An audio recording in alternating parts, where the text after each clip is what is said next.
Loan নিয়ে কি শোধ হচ্ছে না কেন? আমি আগেও একটি উপায় দিয়েছি, আবার একজন বলছে দিদি আমার লোন শোধ হচ্ছে না। আপনারা সেগুলো আগের ভিডিওগুলো দেখবেন, আগের উপায়গুলো দেখবেন। আবারও আমি একটি উপায় দিচ্ছি। দেখুন, লোন যদি রাহুকালে নেন কখনো শোধ হবে না। প্রত্যেক দিন রাহুকাল আলাদা আলাদা সময়ে পড়ে। আপনারা যদি জানতে চান অবশ্যই কমেন্ট করবেন। আমি বলবো রাহুকালে কখনোই লোন নেবেন না।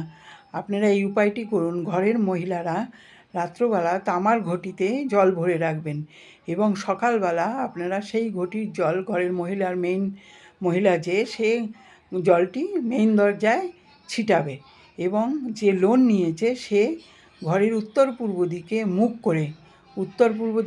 করে 3 বার রোজ শঙ্খ বাজাবে। এটি 3 মাস করুন, লোন শোধ হয়ে যাবে।